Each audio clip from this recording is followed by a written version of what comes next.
Kung hindi kayo marunong kumuha ng UEC, panoorin nyo ang video na to.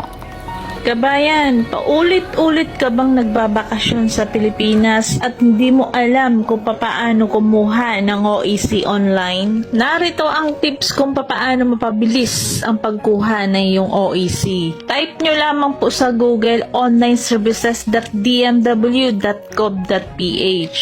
Pag nakita nyo na po ang e-registration, sa baba po nun may Let's Go. Pakiclick lamang po yun. Kung hindi ka pa po nakaregister, mag-register ka muna. Kung may account ka na, login ka na lamang po. Kung nakalimutan mo ang email address mo, password mo, pwede pong mag-account recovery.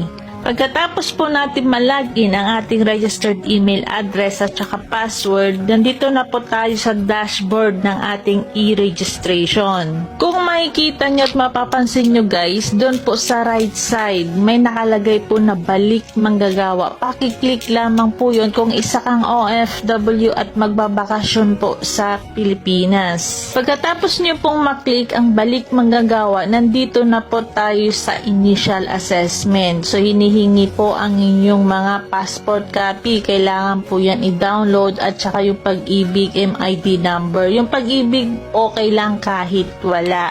So, nandito na po tayo sa step 2, input your flight details. So, pakicheck lamang ang inyong mga plane ticket. Kung anong araw po ang flight nyo, yun po ang ilalagay nyo sa inyong OEC. Halimbawa po, ang ating flight na nakalagay po sa ating mga plane ticket is April 30. So, iset po natin ang April 30. Then, next po. Paalala ko lamang po sa lahat ng mga magbabakasyon at kukuha po ng OEC, valid lamang po ito ng 60 days or 2 buwan po. So, nandito na po tayo sa step 3, contract details po. May question po dyan na are you returning to this employer? Kung babalik ka po sa same employer, pakiclick po ang yes. Pero pag hindi ka babalik at nag-change employer ka, pakiclick po ang no para mapalitan po ang details ng iyong contract. Next question po, in your employment are the same job position? Kung na-demote ka ba or na-promote, kung dati kang DH tapos naging cleaner ka, dati kang janitor, naging manager ka, palitan po ang inyong position.